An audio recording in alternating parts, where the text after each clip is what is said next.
Kudus di tempat ini. Allahku, penolong hidupku. Mengalirlah Roh Kudus di hati ini. Allahku, penghibur hatiku. Mengalirlah,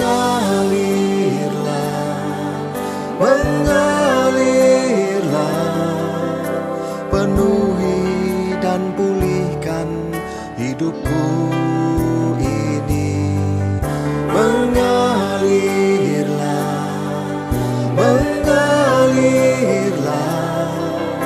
ku rasakan jamahan-Mu Tuhan.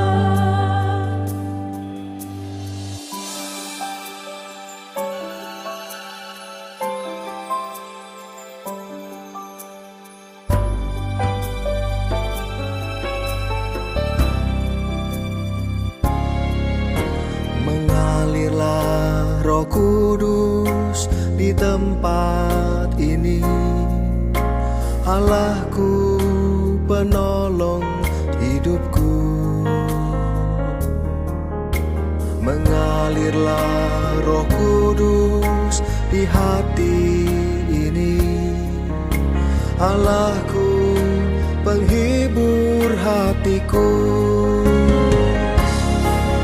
Mengalirlah,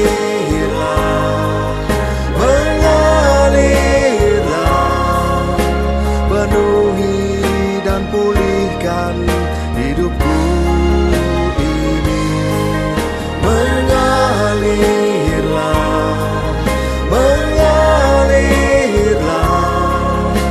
ku rasakan jamahan-Mu Tuhan. Mengalirlah,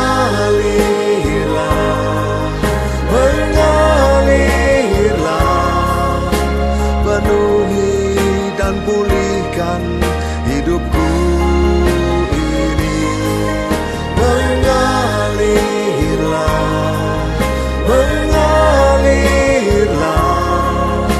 ku rasakan jamahan-Mu Tuhan.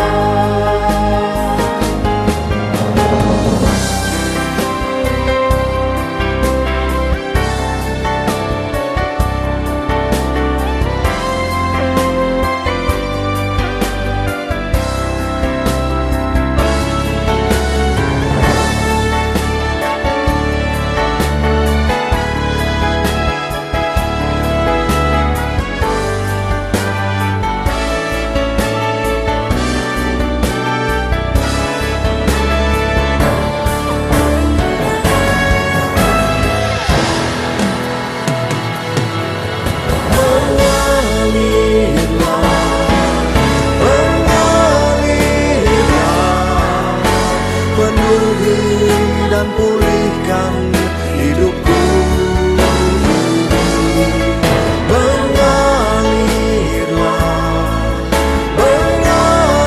Mengalirlah, ku rasakan jamahan-Mu Tuhan. Mengalirlah,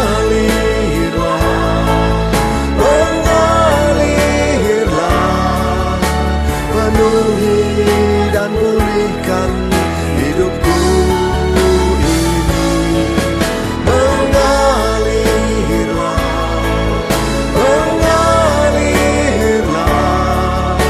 ku rasakan jamahan-Mu Tuhan. Ku rasakan pertolongan-Mu Tuhan. Ku rasakan jamahan-Mu Tuhan.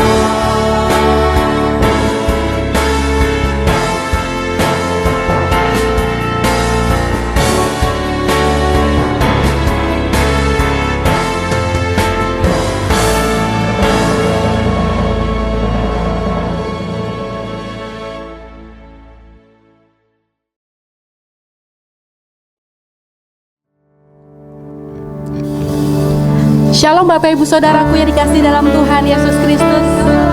Selamat hari Minggu, selamat beribadah kepada Tuhan dimanapun saudara berada saat ini.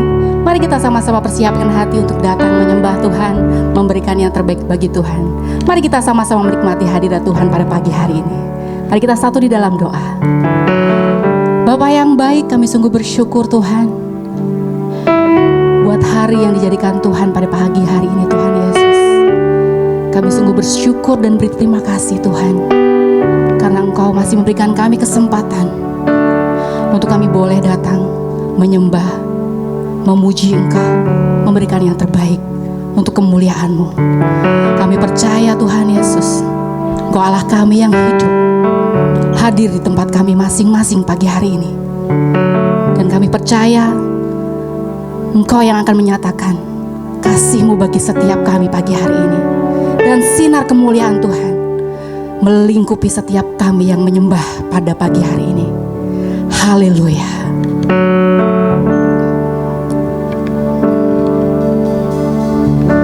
Terima kasih Tuhan Yesus.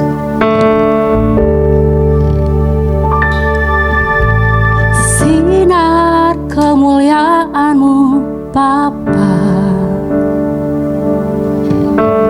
memenuhi sekelilingku. Ku rasakan hadirat-Mu, Kau tenggelamkan jiwaku. Ku ingin tetap tinggal bersama-Mu.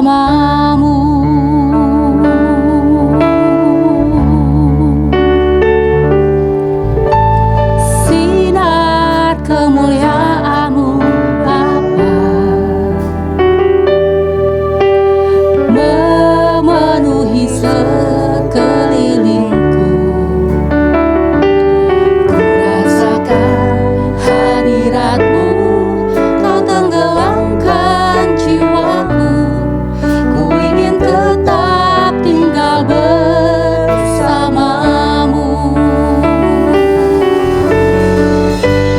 Ku ingin tetap di sini, menikmati bait-Mu. Ku ingin tetap di sini dan memandang indah wajah-Mu. Ku ingin tetap di sini, menikmati bait-Mu. Ku ingin tetap di sini dan memandang indah wajah-Mu.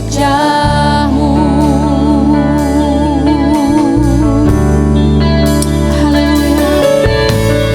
Sinar kemuliaan-Mu Bapa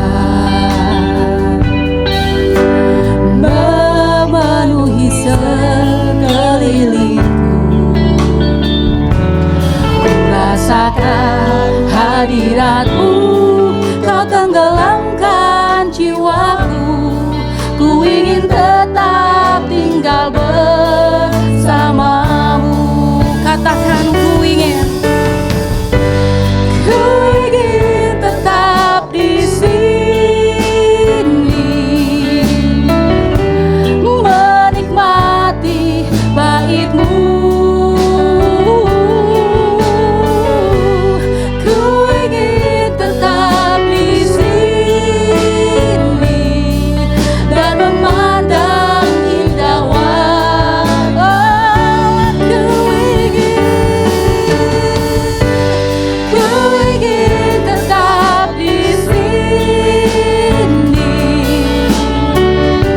menikmati bait-Mu. Ku ingin tetap di sini dan memandang indah wajah. Mari engkau yang rindu datang ke hadirat Tuhan dan nyatakan, ku ingin tetap di sini,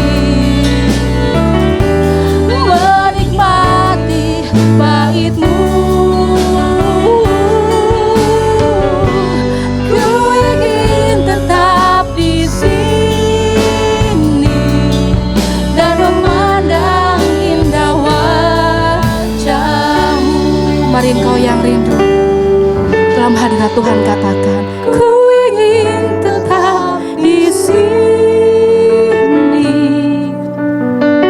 Kami mau nikmati bait-Mu Tuhan Yesus. Yes Tuhan. Ku ingin tetap di sini dan memandang indah wajah-Mu. Angkat tangan kita katakan, ku ingin tetap di sini menikmati bait-Mu. Ku ingin tetap di sini dan memandang indah wajah. Ku ingin, haleluya, menikmati bait-Mu. Ku ingin tetap di sini dan memandang indah wajah-Mu.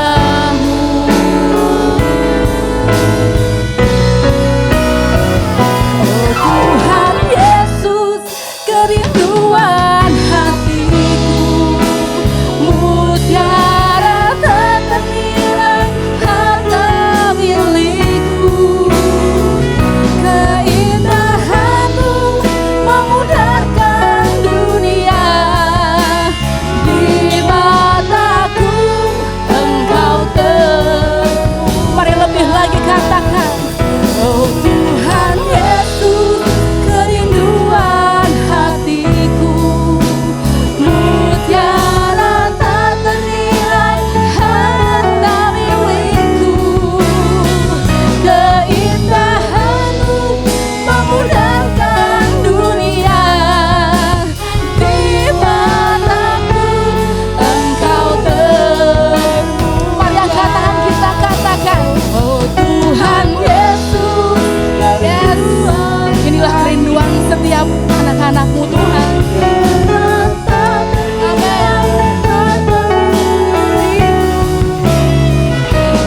Keindahan-Mu memudahkan dunia, di mataku Engkau termulia, di mataku Engkau termulia, di mataku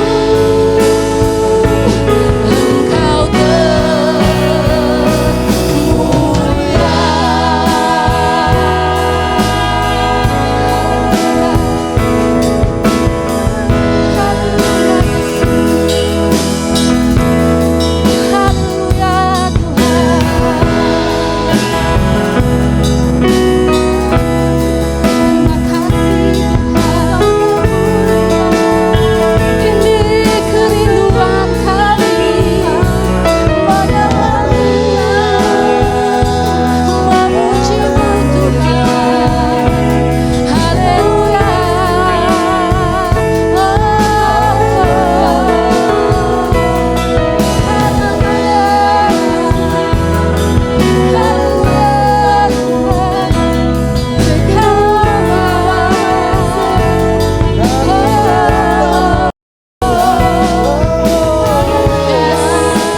dimanapun kami berada, dimanapun kami berdiri ya Tuhan Yesus, kami mau terus tetap tinggal di dalam hadirat-Mu ya Bapa.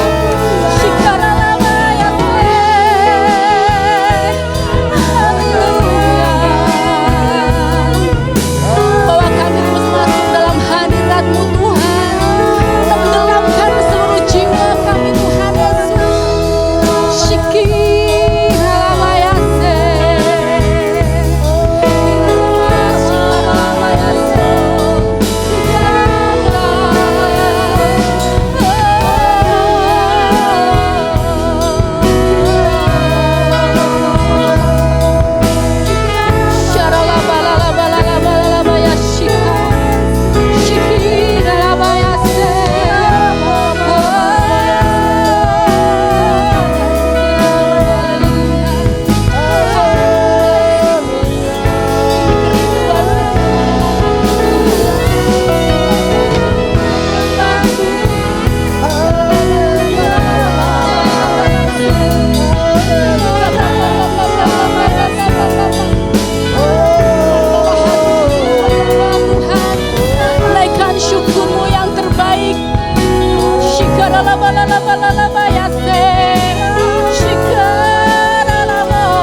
mengasihi Engkau Tuhan Yesus, melebihi dari semua keindahan dunia, melebihi dari semua kenikmatan dunia ini Tuhan Yesus. Oh, Tuhan Yesus, biarkan mata kami terfokus kepada kekekalan-Mu Tuhan. Biarkan mata kami hanya fokus kepada-Mu Tuhan Yesus. Biarkan mata kami hanya terfokus kepada kerajaan kekekalan, kerajaan yang tidak tergoncangkan. Karena kami tahu dunia ini bersifat sementara, tetapi hidup bersama dengan Tuhan itu selama-lamanya. Oh, terima kasih Tuhan Yesus. Terima kasih Bapa. Engkau begitu indah, Engkau begitu manis Tuhan Yesus. Dan kami mau terus bawa penyembahan kepadamu Tuhan. Syarala balala balala balala balala. Shikirala balala balala balala balala balala. Shikirala balala maya shikarala mo. Shikirala balala maya shikarala maya se. Haleluya. Haleluya Yesus. Haleluya Yesus.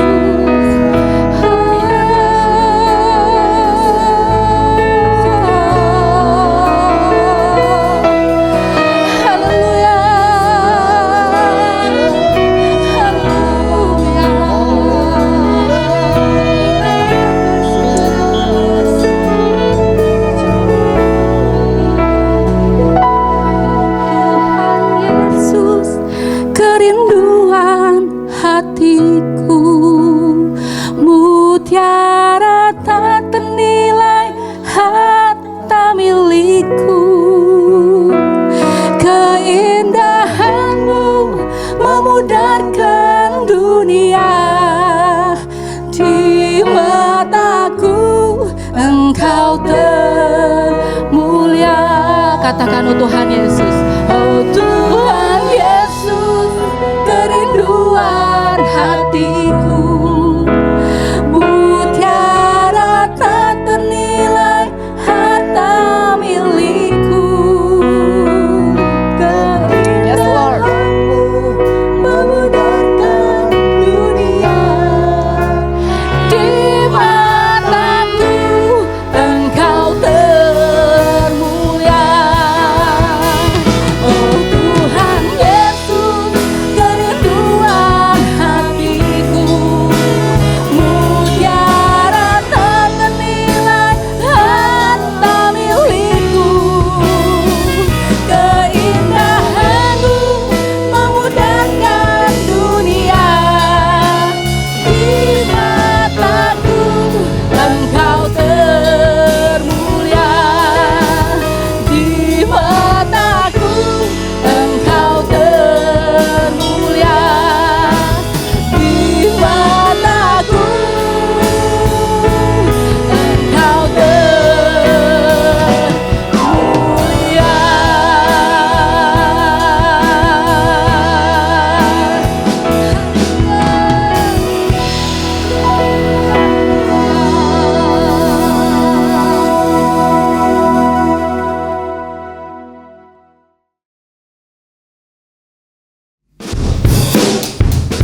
Haleluya. Berapa banyak saudara-saudaraku sekalian yang pagi hari ini mau bersorak, menyanyi, memuji Tuhan. Kita coba angkat tangan tinggi di hadapan Tuhan. Dan tepuk tangan lebar dahsyat bagi Dia, sebab Dia baik dan sampai selama-lamanya kasih setianya. Amin. Haleluya.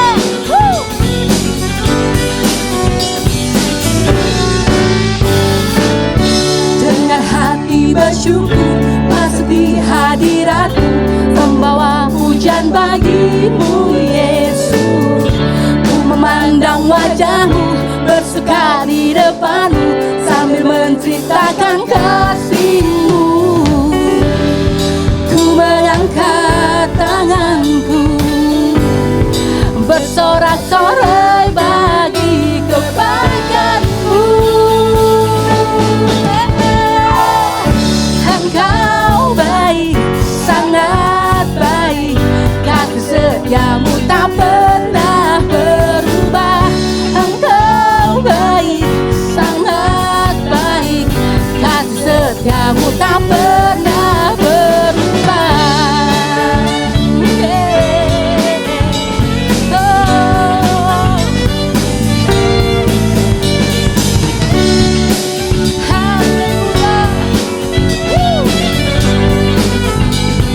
Mari naikkan syukur kita lebih lagi, katakan. Dengan hati bersyukur masuk di hadiratmu, membawa pujian bagimu Yesus. Ku menganglang wajahmu, bersuka di depanmu, sambil menciptakan kasihmu. Mari angkat tangan kita sama-sama katakan. Haleluya. Bersorak-sorai bagi kebaikanmu. Engkau baik, sangat baik, kasih setiamu tak pernah berubah. Engkau baik, sangat baik, kasih setiamu tak pernah berubah. Engkau baik Tuhan, sangat baik, tak pernah berubah. Engkau baik, sangat baik, kasih setiamu tak pernah berubah. Haleluya. Sungguh Engkau baik Tuhan Yesus. Yes, Engkau Tuhan yang sangat baik, teramat baik bagi setiap kami. Haleluya.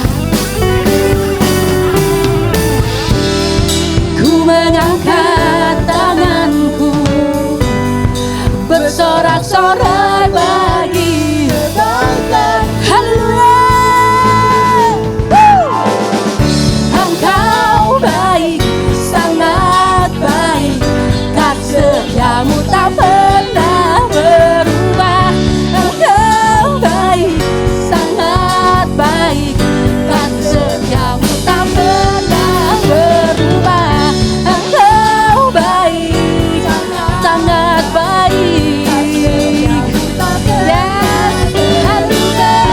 Engkau baik, sangat baik, kasih setiamu tak pernah berubah. Engkau baik, sangat baik. Haleluya. Engkau baik, sangat baik. Yes, Lord. Kasih setiamu tak pernah berubah. Engkau baik, sangat baik, kasih setiamu tak pernah berubah. Engkau baik, sangat baik, kasih setiamu tak pernah berubah. Haleluya.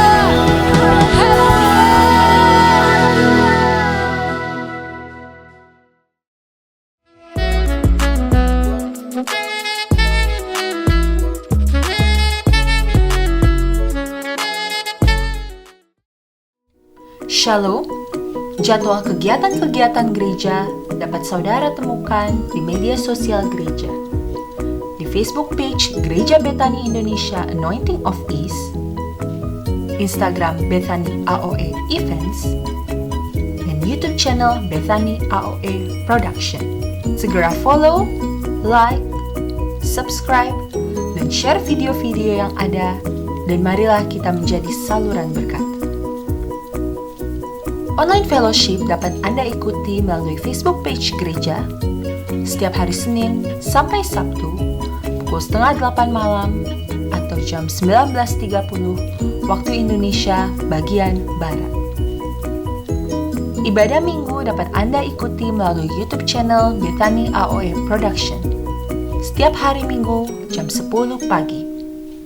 Dan bagi saudara yang membutuhkan dukungan doa, Anda bisa mencantumkan pokok-pokok doa saudara melalui kolom komentar yang ada di bawah video ini.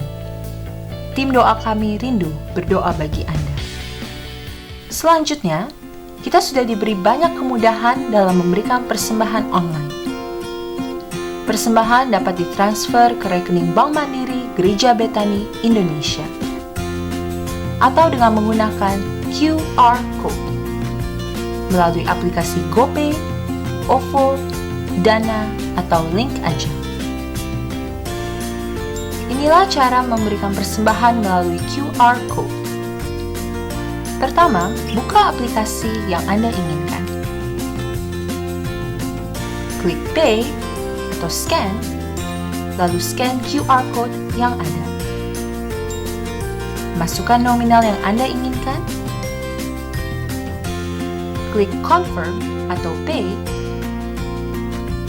dan Anda akan segera menerima konfirmasi apabila transaksi Anda sudah berhasil. Dan yang terakhir, di akhir ibadah kita akan bersama-sama mengadakan perjamuan kudus. Seluruh jemaat dimohon mempersiapkan hosti atau roti perjamuan dan anggur perjamuan. Roti dapat diganti dengan roti tawar, crackers, cookies, dan sebagainya. Anggur juga dapat diganti dengan sirup atau minuman yang Anda dapat temukan di rumah Anda.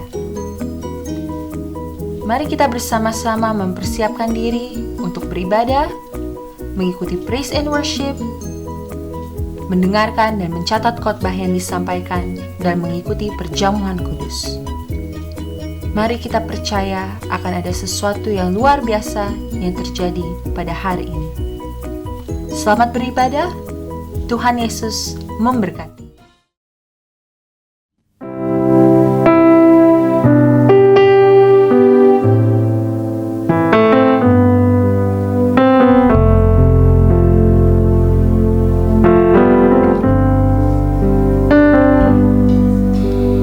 Kau hadir di sini, Allah Maha Kuasa, memberkati hidupku.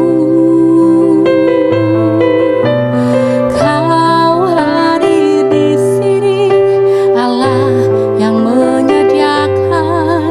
Ku puji, ku sembah Kau Yesus.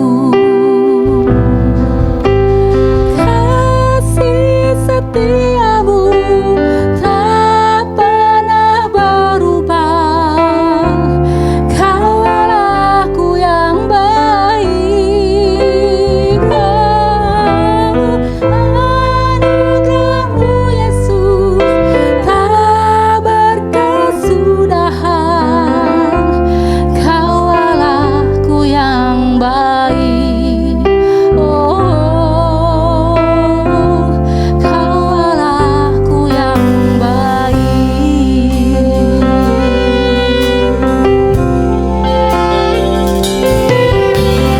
Kau hadir di sini, Allah Maha Kuasa, memberkati hidupku.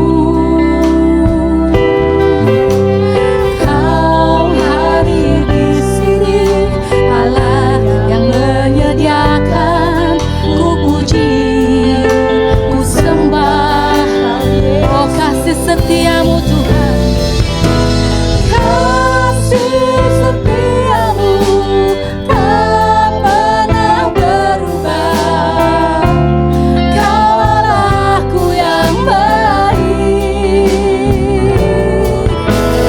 Anugerah-Mu Yesus tak berkesudahan. Kau Allahku yang baik. Kasih setiamu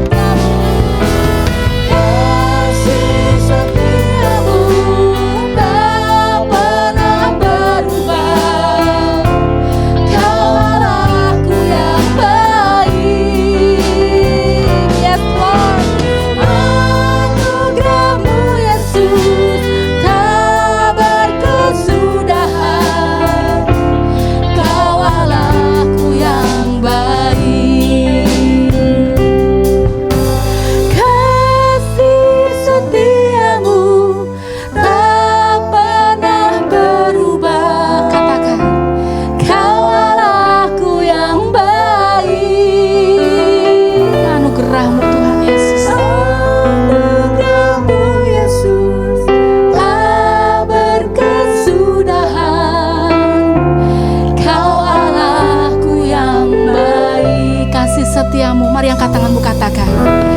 Kasih setiamu tak pernah berubah. Kau Allahku yang baik. Anugerahmu Yesus tak berkesudahan.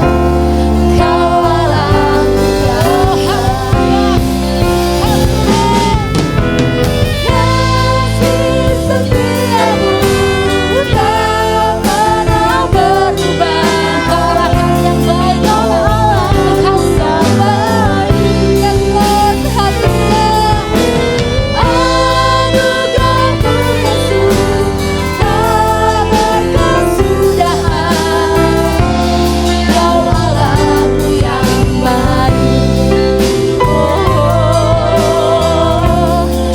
Allahku yang baik. Kau Allahku yang baik. Kau Allahku yang baik. Haleluya. Haleluya.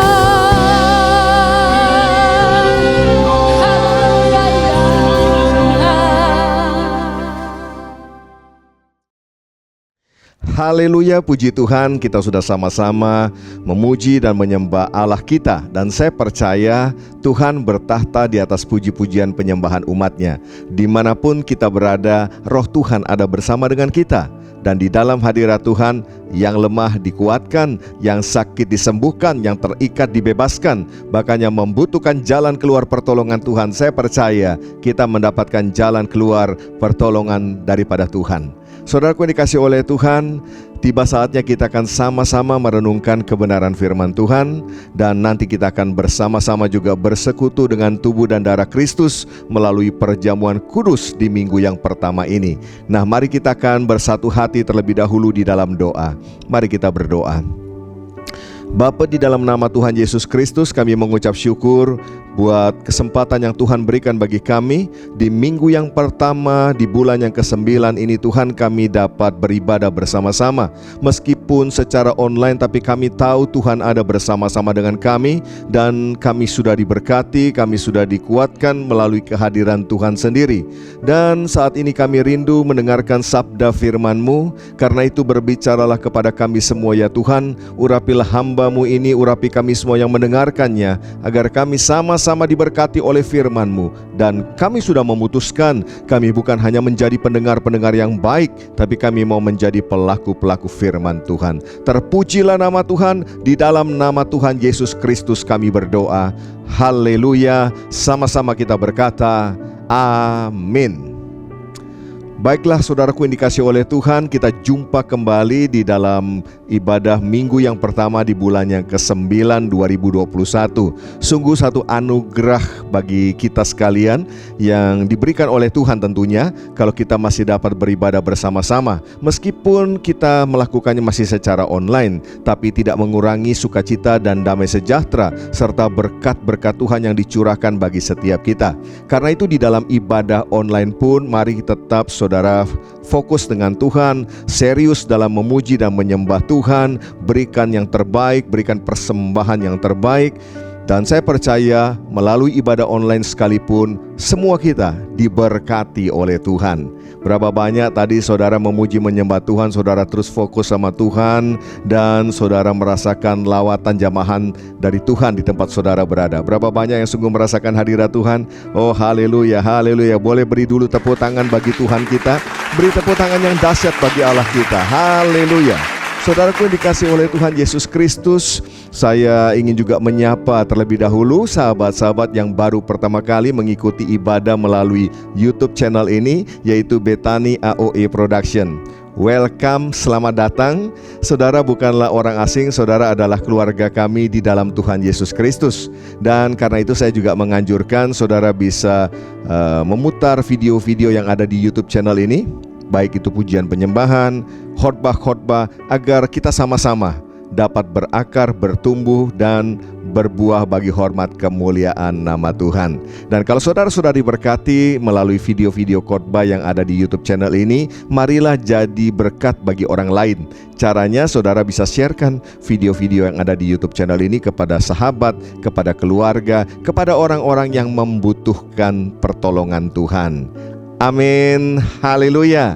Terima kasih buat tim ibadah online yang tiada henti-hentinya mempersiapkan ibadah online setiap minggunya. Saya percaya jerih lelah saudara di dalam Tuhan tidak akan pernah sia-sia. Tuhan memperhitungkan itu semua dan Tuhan memberkati saudara. Terus jadi terang, jadi garam, jadilah mempelai Kristus yang berfungsi di tengah-tengah dunia ini. Haleluya. Nah, kekasih-kekasih Kristus, di minggu yang lalu saya sudah menyampaikan firman Tuhan yang berjudul pelepasan bagi orang percaya bagian yang pertama. Dan hari ini saya ingin melanjutkan, sehingga judul khotbah saya adalah pelepasan bagi orang percaya bagian yang kedua. Nah, di bagian yang pertama minggu lalu kita telah belajar bagaimana roh jahat itu bisa masuk di dalam hidup orang percaya, lalu kemudian mempengaruhi hidup orang percaya. Nah, saudara yang dikasih oleh Tuhan, ada 3 pintu masuk yang harus diwaspadai. Saudara masih ingat 3 pintu masuk tersebut? Ya, yang pertama adalah DOSA, dosa. Ya, orang percaya yang masih suka hidup dalam dosa, suka melakukan dosa, itu adalah sasaran empuk, itu adalah pintu masuk kehidupan dalam dosa. Yang kedua, pintu masuk yang kedua adalah provokasi keadaan buruk. Nah, iblis menanti-nantikan ketika keadaan buruk terjadi, lalu orang percaya mulai bersungut-sungut, mulai menyalahkan orang lain, menyalahkan Tuhan, bahkan mengutuki Tuhan. Disitulah kesempatan dia kemudian untuk masuk dan mempengaruhi hidup orang percaya tersebut. Dan pintu yang ketiga adalah tipuan warisan keturunan.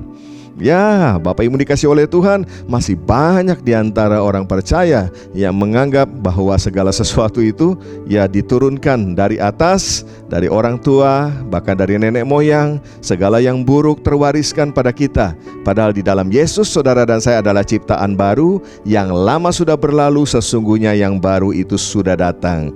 Amin.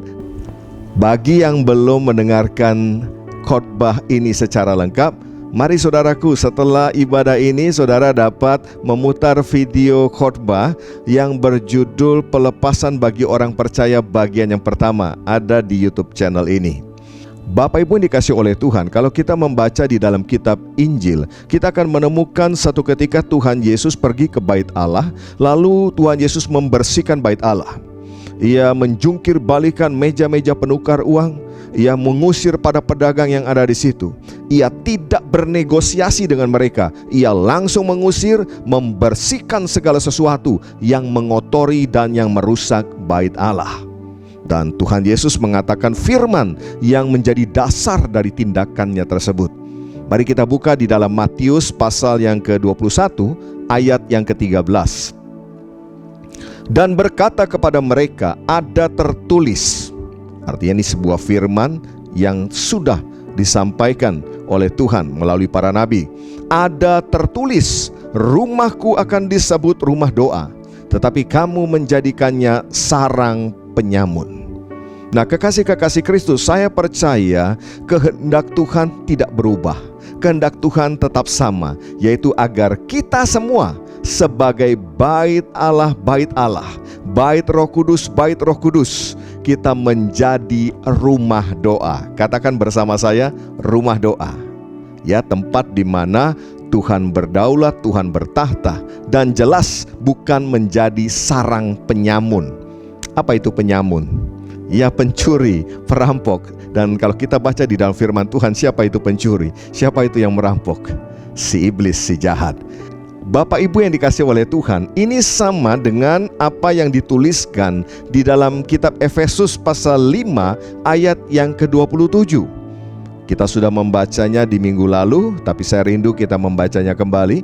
Efesus pasal 5 ayat yang ke-27 dikatakan, supaya dengan demikian ia menempatkan jemaat di hadapan dirinya dengan cemerlang, tanpa cacat atau kerut atau yang serupa itu, tetapi supaya jemaat kudus dan tidak bercela.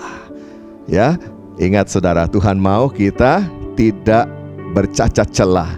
Dia mau supaya kita tanpa cacat, tanpa kerut atau yang serupa itu.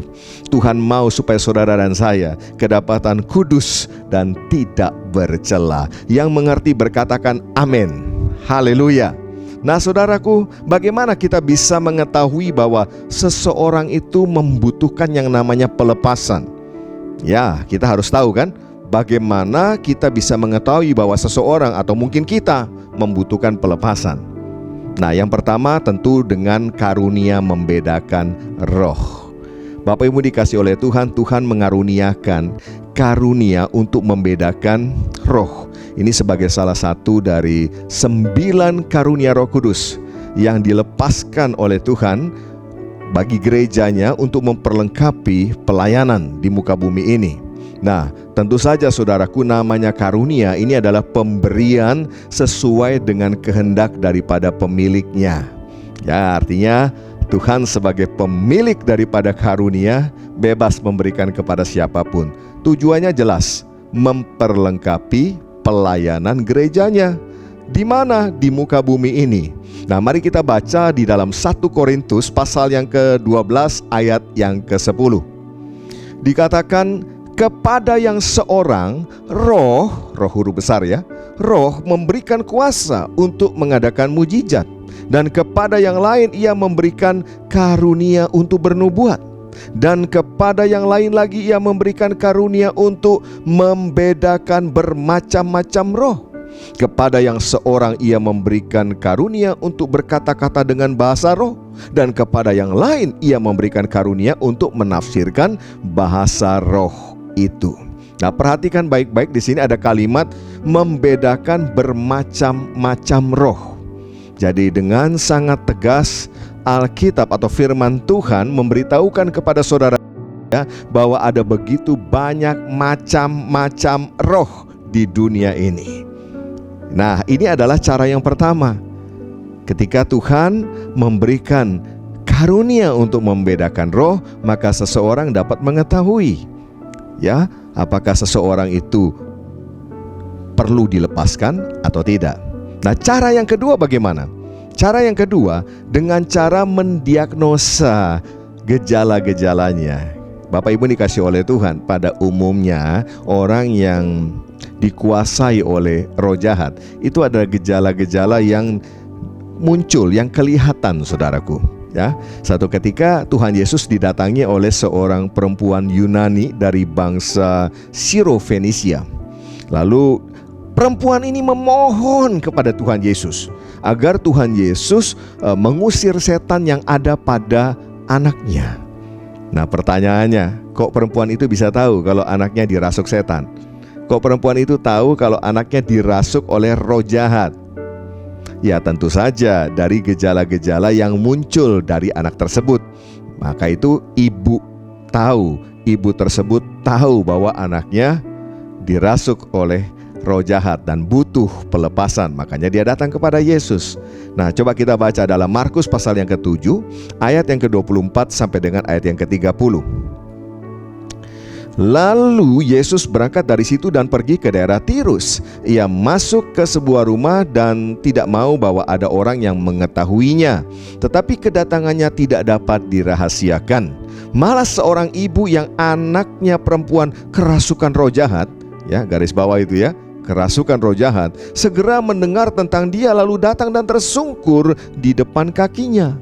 Perempuan itu seorang Yunani, bangsa Siro-Fenisia. Ia memohon kepada Yesus untuk mengusir setan itu dari anaknya. Ya, seperti saya katakan tadi, dari mana dia bisa tahu anaknya dirasuk roh jahat? Pasti ada gejalanya yang muncul. Nah, ayat 27. Lalu Yesus berkata kepadanya, biarlah anak-anak kenyang dahulu, sebab tidak patut mengambil roti yang disediakan bagi anak-anak dan melemparkannya kepada anjing. Tetapi perempuan itu menjawab, benar Tuhan. Tetapi anjing yang di bawah meja juga makan remah-remah yang dijatuhkan anak-anak. Maka kata Yesus kepada perempuan itu, karena kata-katamu itu, pergilah sekarang, sebab setan itu sudah keluar dari anakmu. Nah, perempuan itu pulang ke rumahnya, lalu didapatinya anak itu berbaring di tempat tidur, sedang setan itu sudah keluar. Dahsyat saudaraku, ya. Dia datang kepada Tuhan Yesus dan pemulihan terjadi. Setan yang ada pada diri anak perempuannya diusir keluar. Nah, saudaraku, saya coba merangkum tanda-tanda yang umum terjadi dari roh jahat yang berdiam dalam diri seseorang. Tentu saja saudara bisa menambahinya lagi nanti, ya, dari pengalaman-pengalaman yang saudara temukan dalam kehidupan. Ya, yang pertama adalah gejala emosional. Apa itu gejala emosional? Saya beri beberapa contoh saudaraku. Kebencian yang dalam, dendam, amarah, ketakutan, ya, rasa tertolak, mengasihani diri sendiri, minder, depresi, dan lain-lain. Itu gejala yang pertama. Gejala yang kedua adalah gejala mental. Apa itu gejala mental? Saya beri aja beberapa contoh, ya. Ini munculnya di pikiran nih saudaraku, yaitu selalu ragu-ragu, ya. Ragu-ragu terus, ya. Sukar memutuskan sesuatu, selalu dalam keadaan kebingungan. Dan yang paling parah di dalam gejala ini adalah hilang ingatan, gak ingat apa-apa lagi saudaraku, ya. Itu yang kedua. Yang ketiga adalah tidak mampu menguasai lidah. Nah, ini gejala juga yang umum, tidak mampu menguasai lidah. Orang yang dikuasai oleh roh jahat. Sehingga apa? Selalu berbohong. Pernah gak saudara ketemu orang yang apa saja yang dia omongkan tuh gak ada yang benar, semuanya adalah dusta, semuanya adalah bohong. Buka mulut, bohong yang keluar, ya. Lalu kemudian mencaci maki, menghujat, menyalahkan, baik orang, baik Tuhan, semua disalahkan. Cerewet. Nah, ya. Dan juga suka bergosip. Ya, saudaraku yang dikasih oleh Tuhan, itu yang ketiga, tidak mampu menguasai lidah. Ini gejala yang umum ketika seseorang dikuasai oleh roh jahat. Ya, yang keempat, saudaraku, ini terkait dengan masalah seks, yaitu apa? Pikiran cabul, ya, porno, ya, kemudian jinah, homoseks, dan lain sebagainya. Tentu masih banyak lagi, saudara bisa tambahkan sendiri di situ.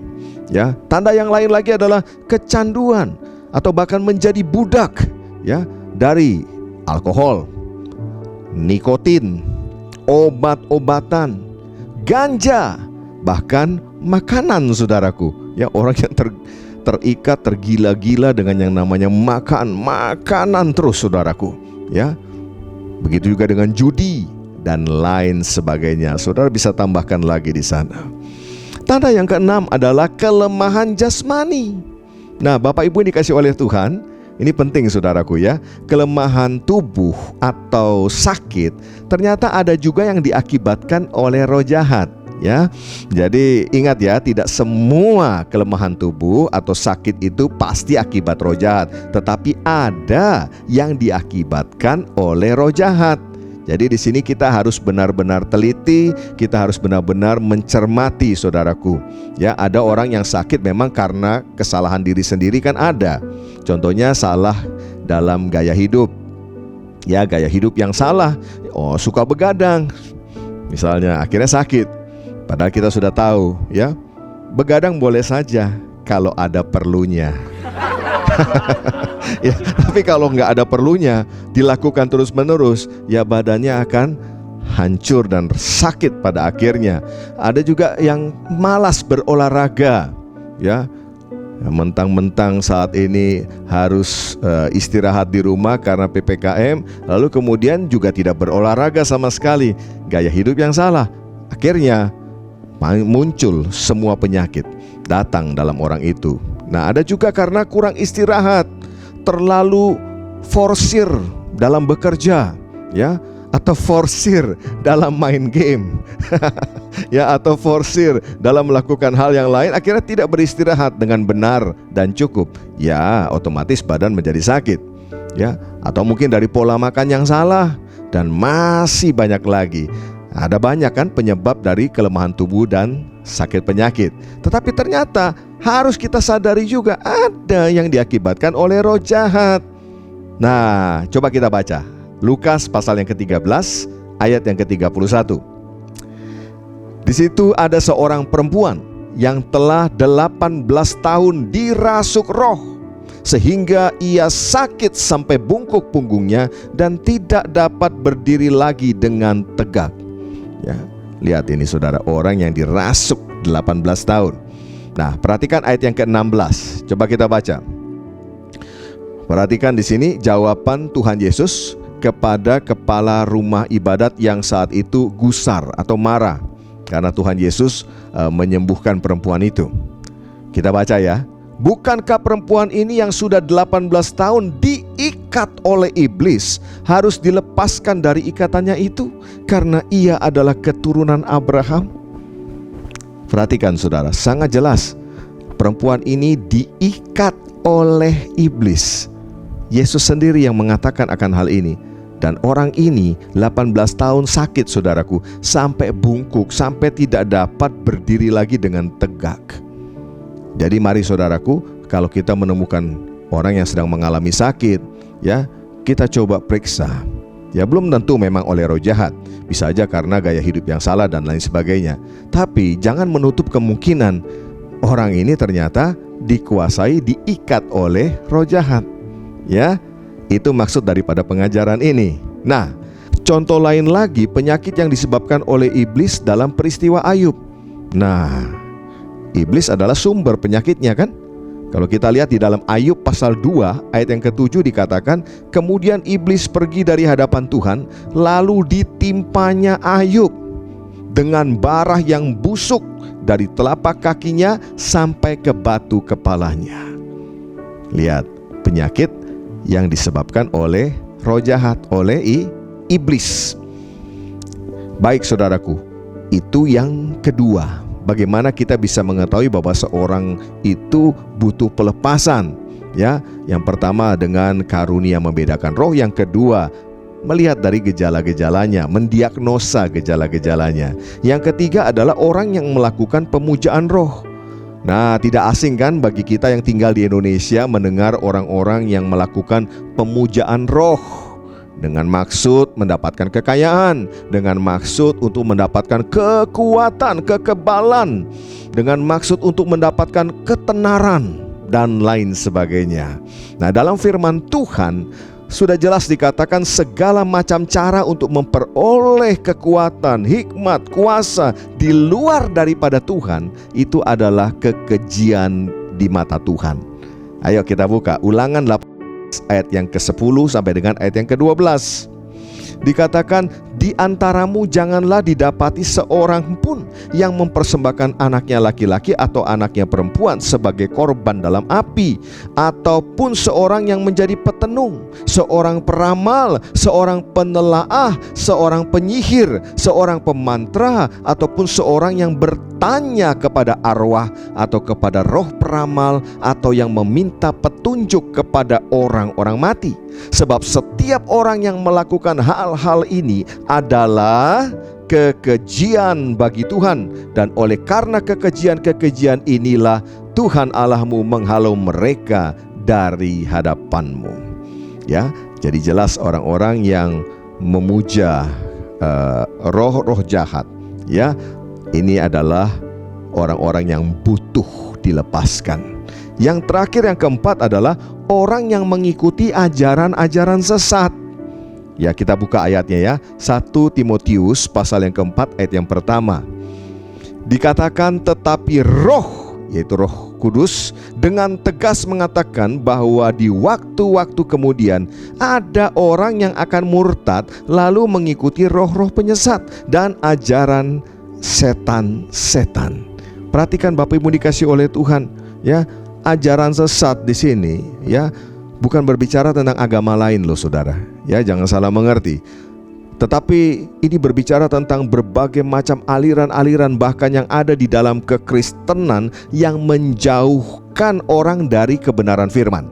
yang menjauhkan orang dari Roh Kudus, yang mengagung-agungkan logika berpikir manusia. Dan tentu saja banyak lagi hal-hal yang seperti itu. Tentu tidak asing di telinga kita kalau kita mendengar nama seperti Christian Science, ya, yang mengagungkan logika berpikir manusia. Ya, ada lagi yang namanya COG, ya, Children of God. Ya, ada lagi yang namanya Mormon. Dan yang sering kali kita dengar juga adalah Saksi Yehova. Dan tentu saja masih banyak lain lagi yang disebutkan dalam 1 Timotius pasal yang keempat ayat yang pertama tadi, ya, hal-hal yang sesat dan ajaran setan. Saudaraku yang dikasihi oleh Tuhan, nah sekarang pertanyaannya, setelah kita tahu bahwa seseorang ini butuh yang namanya pelepasan, kalau melihat dari 4 hal yang saya sebutkan tadi, lalu apa yang harus dilakukan? Langkah-langkah apa yang harus dilakukan untuk mengalami yang namanya pelepasan? Mari dengan cepat kita akan pelajari. Yang pertama adalah jujur mengakui.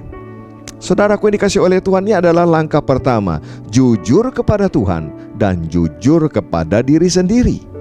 Perhatikan, dosa atau kesalahan apapun yang tidak jujur diakui lalu bertobat akan selalu, perhatikan, akan selalu memberi kesempatan bagi roh jahat untuk tinggal dalam hidup seseorang, lalu kemudian menguasai, mempengaruhi orang tersebut.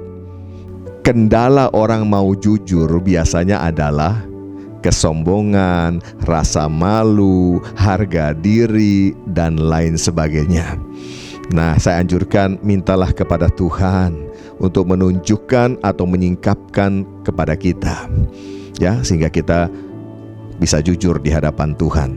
Ada contoh yang bagus sekali di dalam firman Tuhan, ketika seorang raja berbuat salah, lalu dia ditegur Tuhan melalui nabinya.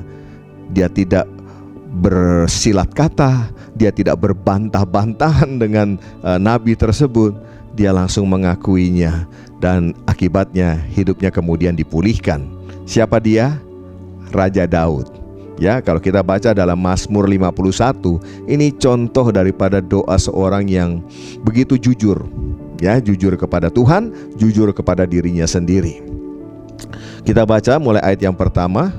Dikatakan begini, untuk pemimpin biduan, Mazmur dari Daud.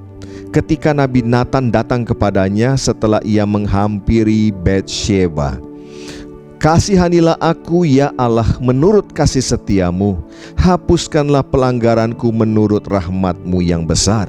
Bersihkanlah aku seluruhnya dari kesalahanku, dan takhirkanlah aku dari dosaku, sebab aku sendiri sadar akan pelanggaranku. Aku senantiasa bergumul dengan dosaku. Terhadap engkau sajalah aku telah berdosa, dan melakukan apa yang kau anggap jahat, supaya ternyata engkau adil dalam putusanmu, bersih dalam penghukumanmu. Seorang yang jujur dan rendah hati di hadapan Tuhan, dia tahu yang dia buat itu jahat di mata Tuhan. Karena itu dia tidak mau berlama-lama, dia mengakuinya, saudaraku. Ya, bahkan di dalam Mazmur 32 ayat yang kelima dikatakan oleh pemazmur, dosaku ku beritahukan kepadamu, dan kesalahanku tidaklah kusembunyikan. Aku berkata, aku akan mengaku kepada Tuhan pelanggaran-pelanggaranku, dan engkau mengampuni kesalahan karena dosaku. Kekasih Tuhan, poin yang pertama, langkah yang pertama adalah jujur. Amin. Yang kedua adalah rendah hati. Ya, kerendahan hati akan menghadirkan kuasa Tuhan yang dahsyat di dalam diri kita. Nah, firman Tuhan berkata, Allah menentang orang yang congkak, tetapi mengasihani orang yang rendah hati. Ya, karena itu tunduklah kepada Allah dan lawanlah iblis, maka ia akan lari daripadamu. Nah, prakteknya bagaimana, Pak? Prakteknya ayat ini bagaimana mengenai kerendahan hati? Kita buka ya, Yakobus pasal yang ke-5 ayat yang ke-16. Dikatakan, karena itu hendaklah kamu saling mengaku dosamu dan saling mendoakan supaya kamu sembuh. Doa orang yang benar bila dengan yakin didoakan sangat besar kuasanya. Nah, kita senang dengan kalimat yang terakhir kan? Doa orang yang benar bila dengan yakin didoakan sangat besar kuasanya. Nah, mari kita perhatikan perkataan orang yang benar. Ini tentu berkaitan dengan kalimat sebelumnya, saudaraku. Apa kalimat sebelumnya? Yaitu, hendaklah kamu saling mengaku dosamu dan saling mendoakan. Saling mengaku dosa itu artinya apa? Memiliki kerendahan hati, saudaraku. Ya, hanya orang-orang yang memiliki kerendahan hati kan yang bisa saling mengaku dosa, saling mendoakan satu sama lain. Dan ini menghadirkan kuasa Tuhan yang dahsyat dalam diri orang tersebut. Itu poin yang kedua. Langkah yang ketiga adalah bertobat dan membenci dosa. Ya, saudaraku, pertobatan adalah keputusan untuk berbalik 180 derajat dari dosa kepada Tuhan. Saya ulangi, pertobatan itu adalah keputusan untuk berbalik 180 derajat dari dosa kepada Tuhan. Ya, pertobatan berbalik dari segala sesuatu yang menghambat pertumbuhan rohani kita. Alkitab berkata bukan cuma sekedar berbalik, tapi mari membenci juga akan dosa itu. Kita buka di dalam Yehezkiel pasal yang ke-20 ayat yang ke-43. Di sana kamu akan teringat-ingat kepada segala tingkah lakumu, dengan mana kamu menajiskan dirimu, dan kamu akan merasa mual melihat dirimu sendiri karena segala kejahatan-kejahatan yang kamu lakukan. Ya, bertobat, membenci dosa, pasti kita akan merasa mual ketika mengingat akan dosa-dosa tersebut. Ya, ini adalah langkah yang ketiga, bertobat dan membenci dosa. Langkah yang keempat adalah menyangkal. Saudaraku, penyangkalan adalah tindakan untuk melepaskan atau meninggalkan segala kejahatan dan segala dosa. Tidak lagi melakukan perbuatan-perbuatan jahat, perbuatan-perbuatan dosa tersebut. Yohanes Pembaptis ketika dia melayani bangsa Israel di padang gurun, dia menyampaikan pesan yang sangat penting ini. Dikatakan, hasilkanlah buah yang sesuai dengan pertobatan. Jadi saudaraku, kalau pertobatan adalah sikap hati yang berbalik 180 derajat, lalu kemudian membenci dosa, penyangkalan ini adalah tindakan nyata meninggalkan perbuatan jahat, meninggalkan perbuatan-perbuatan dosa akibat dari pertobatan. Saya berikan contoh ya, di dalam Kisah Para Rasul 19 ayat yang ke-18 sampai dengan 19. Ini kejadian di pelayanan Rasul Paulus ketika ada di Efesus. Banyak di antara mereka yang telah menjadi percaya datang dan mengaku di muka umum bahwa mereka pernah turut melakukan perbuatan-perbuatan seperti itu. Banyak juga di antara mereka yang pernah melakukan sihir, mengumpulkan kitab-kitabnya lalu membakarnya di depan mata semua orang. Ini tindakan nyata nih, ya. Nilai kitab-kitab itu ditaksir 50.000 uang perak. Jadi setelah bertobat, ya, berbalik 180 derajat, tindakan nyatanya mereka mengumpulkan kitab-kitab sihir dan lain sebagainya lalu membakarnya di depan mata semua orang. Itu adalah penyangkalan, tindakan nyata meninggalkan perbuatan jahat. Jadi jangan bertobat tapi kemudian pulang melakukan lagi. Ya, harus ada yang namanya penyangkalan. Poin yang kelima adalah pengampunan. Ya, langkah yang kelima pengampunan. Artinya begini saudaraku, kita datang meminta pengampunan dari Tuhan dan mengampuni orang yang bersalah kepada kita. Ini dua hal yang harus dilakukan oleh orang percaya bersama-sama. Artinya begini, kita minta ampun sama Tuhan, tapi kita juga mengampuni orang yang bersalah kepada kita. Ayatnya ada saudaraku, Matius pasal yang ke-6 ayat 14 sampai dengan 15. Ini adalah pengajaran daripada Tuhan Yesus Kristus sendiri. Dikatakan, karena jikalau kamu mengampuni kesalahan orang, Bapakmu yang di sorga akan mengampuni kamu juga. Tetapi jikalau kamu tidak mengampuni orang, Bapakmu juga tidak akan mengampuni kesalahanmu. Jadi saudaraku, mengampuni orang lain sangat penting untuk menuju kepada kelepasan diri sendiri. Ya, jangan berlaku seperti seorang hamba yang jahat, seperti dalam perumpamaan yang disampaikan oleh Tuhan Yesus Kristus, yaitu ada seorang hamba yang berhutang 10.000 talenta. Lalu dia tidak sanggup membayarnya, dia datang kepada raja, dan raja itu berbelas kasih, lalu kemudian mengampuni dia, membebaskan dia dari hutangnya. Tapi ketika dia keluar dari istana raja, dia berjumpa dengan kawannya yang hutangnya cuma 100 dinar. Dan kawannya itu belum sanggup untuk membayarnya.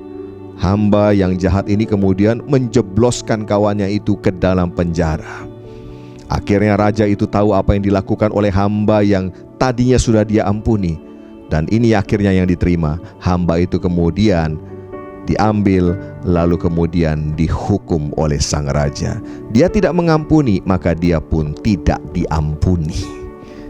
Itu langkah yang kelima. Langkah yang keenam adalah doa.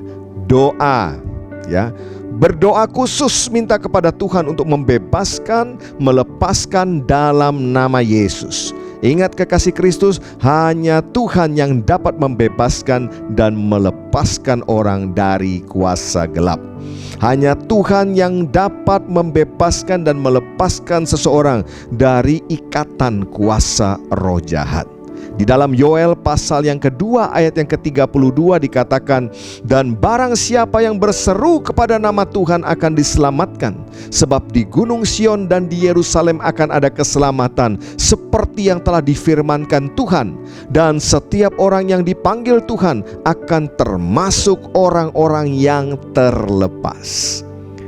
Ini penting kita ingat, bukan pendeta yang melepaskan, bukan hamba Tuhan yang melepaskan. Yang melepaskan seseorang dari ikatan roh jahat adalah Tuhan Yesus Kristus. Amin. Haleluya. Beri dulu kemuliaan buat Tuhan Yesus Kristus. Haleluya. Ya, hamba-hamba Tuhan, saudara dan saya, kita hanyalah alat di tangan Tuhan untuk berdoa kepada Tuhan. Dan selanjutnya, tangan Tuhan sendirilah yang membebaskan umatnya. Yang terakhir, yang ketujuh adalah peperangan. Doa dan peperangan itu dua hal yang berbeda. Kalau doa itu ditujukan kepada Tuhan, sedangkan peperangan ditujukan kepada musuh. Siapa musuhnya? Roh jahat.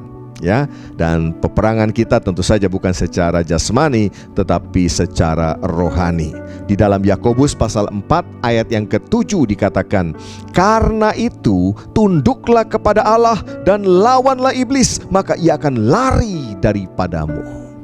Nah, kunci ketika seseorang masuk dalam peperangan adalah masuklah dengan keyakinan penuh akan kemenangan, karena sesungguhnya Yesus Kristus telah menang dan dia tidak pernah gagal. Haleluya. Nah, Tuhan Yesus berkata dalam Lukas pasal yang ke-10 ayat yang ke-19, dikatakan begini. Mari baca dengan suara yang keras, sebab ayat ini buat saudara dan saya. Dikatakan begini, sesungguhnya aku telah memberikan kuasa kepada kamu untuk menginjak ular dan kalajengking, dan kuasa untuk menahan kekuatan musuh, sehingga tidak ada yang akan membahayakan kamu. Puji nama Tuhan. Hari ini kita belajar bagaimana kita bisa mengetahui seseorang yang membutuhkan pelepasan, dan langkah apa saja yang harus dilakukan. Apa saja langkahnya? Yang pertama, jujur mengakui. Yang kedua, rendah hati. Yang ketiga, bertobat dan membenci dosa. Yang keempat, menyangkal, ya, tidak melakukan lagi perbuatan-perbuatan jahat atau perbuatan dosa. Yang kelima, pengampunan. Yang keenam, doa. Dan yang terakhir, yang ketujuh, peperangan. Saudaraku, mari kita bersatu hati di dalam doa. Namun sebelumnya saya ingin berdoa terlebih dahulu bagi setiap saudara yang mendengarkan khotbah ini. Saudara sadar dan ingin mengalami pelepasan dari roh jahat. Saudara yang ingin mengalami pelepasan, buka kedua tangan saudara, dan mari mulai mengaku kepada Tuhan, selama ini saudara terikat dengan apa? Apakah saudara terikat dengan kebencian, dendam, amarah, ketakutan, rasa tertolak, mengasihani diri sendiri, minder, depresi, selalu berbohong, mencaci maki, menghujat, menyalahkan, cerewet, gosip, terikat dengan alkohol, nikotin, obat-obatan, ganja, makanan, judi, pikiran cabul, jinah, homoseks, melakukan penyembahan roh, mengikuti ajaran-ajaran sesat. Saudara, katakan itu di hadapan Tuhan. Akui dengan jujur di hadapan Tuhan. Dan katakan, saya bertobat. Saya membenci dosa-dosa tersebut, dan saya berjanji tidak melakukan lagi dosa-dosa tersebut. Ampuni saya Tuhan, seperti saya juga mengampuni orang yang bersalah kepada saya. Dalam Tuhan Yesus, katakan dengan suara yang keras saat ini, hai roh jahat. Sebutkan roh jahat apa yang saudara maksudkan. Hai roh jahat, keluar daripadaku. Dan segala yang ditanam oleh roh jahat dalam diriku tercabut sampai ke akar-akarnya dalam nama Tuhan Yesus. Mari kita berdoa bersama-sama. Tuhan, berkatilah seluruh anak-anak-Mu yang telah mendengarkan firman-Mu saat ini, dan juga yang telah meresponinya. Berikanlah urapan-Mu senantiasa, agar anak-anak-Mu menjalani hidup berkemenangan yang telah Engkau berikan. Kami mau terus menang, dan menang terus sepanjang kehidupan kami. Berkatilah anak-anak-Mu ya Tuhan, di dalam menjalani kehidupan hari-hari ini, dalam rumah tangga, dalam usaha pekerjaan. Engkau memberkati, menyertai mereka. Terima kasih Bapa di sorga, Engkau tidak pernah meninggalkan anak-anak-Mu. Engkau gembala yang baik bagi setiap domba-domba-Mu. Dan saat ini Tuhan, kami mau bersekutu dengan tubuh dan darah-Mu melalui perjamuan kudus. Layakanlah setiap kami ya Tuhan. Ampunilah segala dosa dan kesalahan kami, seperti kami juga mengampuni orang yang bersalah kepada kami.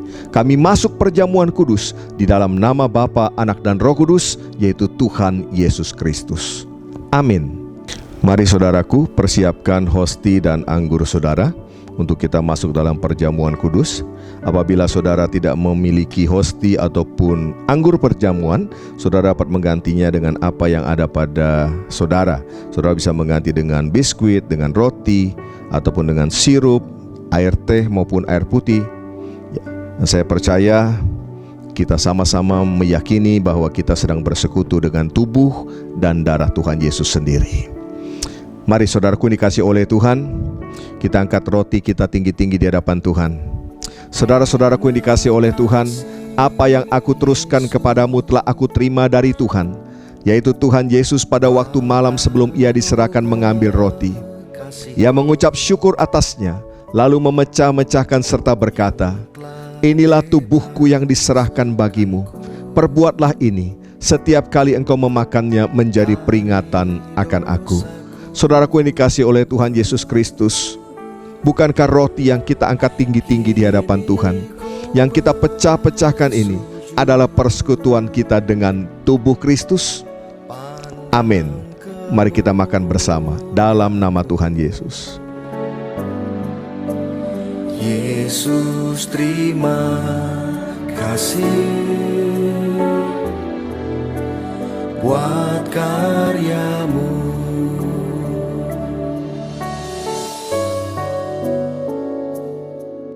Tubuh-Mu dihancurkan buat kami. Tubuh-Mu disesah buat kami ya Tuhan. Hukuman yang tidak seharusnya telah ditimpakan kepada Tuhan. Dan oleh bilur-bilur-Mu lah segala sakit penyakit kami sudah disembuhkan. Hidup kami sudah dipulihkan. Terima kasih Tuhan. Terima kasih. Lalu sesudah makan, Tuhan Yesus mengambil cawan. Mari saudaraku yang dikasih oleh Tuhan, kita angkat cawan kita tinggi-tinggi di hadapan Tuhan. Kita hormati darah Kristus. Lalu Tuhan Yesus berkata, inilah cawan perjanjian baru yang dimeteraikan oleh darahku sendiri. Perbuatlah ini setiap kali engkau meminumnya menjadi peringatan akan aku. Saudara-saudaraku yang dikasih oleh Tuhan, bukankah cawan pengucapan syukur yang atasnya kita ucapkan syukur ini adalah persekutuan kita dengan darah Kristus. Amin.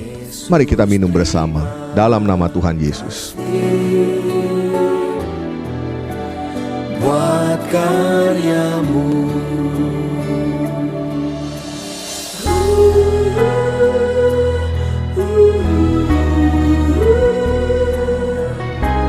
mari kita bersyukur kepada Tuhan. Bersyukur buat karya penebusan, karya keselamatan yang Tuhan sudah anugerahkan buat saudara dan saya. Ia yang sudah menanggung bagi kita segala hukuman akibat dosa dan menganugerahkan kepada kita keselamatan dan hidup yang kekal. Terima kasih Tuhan. Hanya dari Tuhanlah kami mendapatkan keselamatan, dan biarlah kami terus setia taat kepada Tuhan, menjalani hidup kami setiap waktu hanya bagi Tuhan, memuliakan akan nama Tuhan. Ya Tuhan, pegang tangan kami, jangan pernah lepaskan kami Tuhan. Bimbing kami Tuhan, terus sampai kami menggenapi seluruh rencana Tuhan, seluruh kehendak Tuhan dalam hidup kami pribadi lepas pribadi. Terima kasih buat hari yang luar biasa ini. Kami boleh bersekutu dengan tubuh dan darah Kristus. Biarlah urapan-Mu turun atas setiap kami, menguatkan kami kembali Tuhan. Yang lemah dikuatkan, yang sakit disembuhkan, yang terikat dilepaskan, yang membutuhkan pertolongan, membutuhkan jalan keluar, Engkau memberikan jalan keluar dan pertolongan. Terima kasih Tuhan, terima kasih. Kami mendapatkan kekuatan yang baru daripada Engkau sendiri. Ya Bapa, saat ini juga di dalam ibadah ini kami mau membawa persembahan kami yang terbaik kepada Tuhan. Kami mau mengembalikan apa yang menjadi miliknya Tuhan, yaitu persepuluhan kami. Biar Tuhan, ketika kami membawa persembahan kami di hadapan Tuhan, kami percaya langit di atas kepala kami terbuka dan Tuhan mencurahkan berkat yang berkelimpahan. Kami juga menabur untuk pekerjaan Tuhan, untuk pembangunan rumah Tuhan, untuk diakonia dan lain sebagainya. Ya Tuhan, hamba-Mu berdoa, berkatilah tangan-tangannya membawa persembahan ini. Biarlah Tuhan kembalikan berlipat kali ganda, dan biarlah persembahan-persembahan ini juga boleh dipakai untuk pelebaran kerajaan-Mu di muka bumi melalui wadah gereja-Mu ini. Terima kasih Bapa yang baik. Tuhan, tak lupa kami berdoa juga untuk bangsa dan negara kami Indonesia. Kami percaya Indonesia ada di tangan Tuhan. Indonesia ada di hatinya Tuhan. Tuhan, kami rindukan hujan keselamatan, hujan pertobatan terjadi atas bangsa dan negara kami ya Tuhan. Ya Tuhan, berkatilah juga para pemimpin-pemimpin kami, mulai dari Bapak Presiden kami, Wakil Presiden, para menteri, para pejabat dari pusat sampai ke daerah-daerah. Biarlah mereka boleh menjalankan pemerintahan ini dengan benar, dengan hati yang takut akan Tuhan. Tuhan, bimbing para pemimpin-pemimpin kami ini Tuhan. Kami percaya ketika Roh-Mu tercurah atas bangsa ini ya Tuhan, Indonesia akan penuh dengan kemuliaan Tuhan. Ya Bapa, kami bersyukur, dan biarlah gereja-gereja-Mu juga yang ada di seluruh Indonesia tetap dapat menjalankan tugas panggilannya sekalipun di tengah-tengah pandemi seperti sekarang ini. Terima kasih Bapa yang baik. Kami bersyukur buat ibadah hari ini, dan sebelum kami mengakhirinya Tuhan, kami rindu berkat-Mu tercurah atas setiap kami. Mari kekasih-kekasih Tuhan Yesus Kristus, kita angkat kedua tangan kita di hadapan Tuhan. Arahkanlah hati saudara kepada Bapa di sorga, sumber segala berkat. Kekasih-kekasih Tuhan Yesus Kristus, Tuhan memberkati engkau dan melindungi engkau. Tuhan menyinari engkau dengan wajah-Nya dan memberi engkau kasih karunia. Tuhan menghadapkan wajah-Nya kepadamu dan memberi engkau damai sejahtera. Terimalah berkat yang berlimpah-limpah di dalam nama Bapa, Anak dan Roh Kudus, yaitu Tuhan Yesus Kristus, yang menyertai dan memberkati, memulihkan dan mengangkat kita semua mulai saat ini sampai Maranatha, bahkan sampai selama-lamanya. Yang percaya sudah menerima berkat dari Tuhan berkata, amin. Haleluya.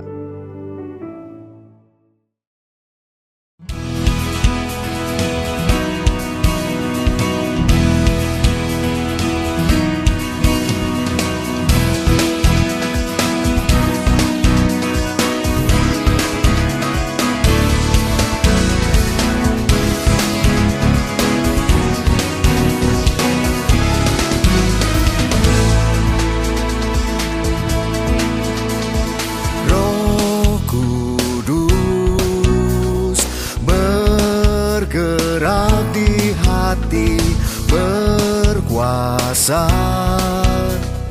atas hidupku. Bawaku melihat perbuatan Allah yang besar. Ku tahu kini Dia turut bekerja untuk mendatangkan kebaikan. Ku mau selalu memuji-Mu, ku mau selalu menyembah-Mu. Di setiap waktu, di setiap langkah, dalam segala perkara. Ku mau selalu memuji-Mu, ku mau selalu menyembah-Mu. Di setiap waktu, di setiap langkah, dalam segala perkara.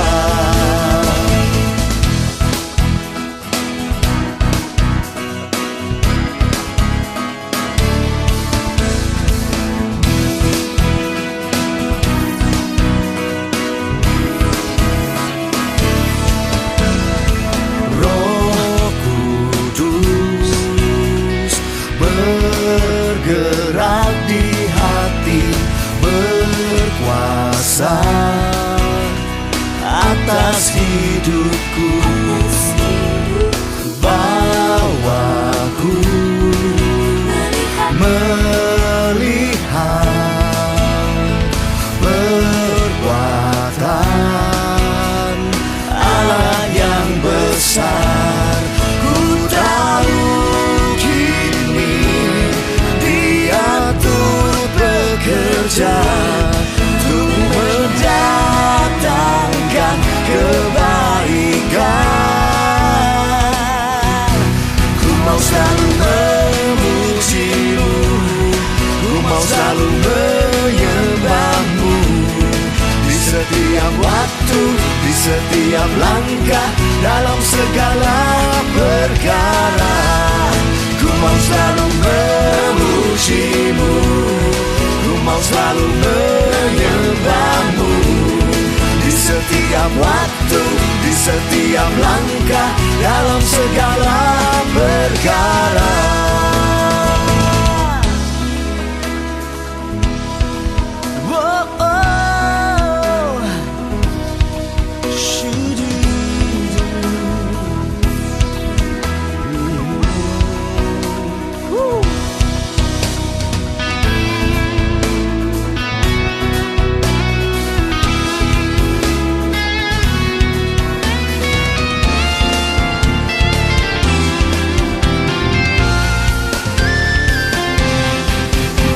Selalu memuji-Mu, ku mau selalu menyembah-Mu. Di setiap waktu, di setiap langkah, dalam segala perkara. Ku mau selalu memuji-Mu, ku mau selalu menyembah-Mu. Di setiap waktu, di setiap langkah, dalam segala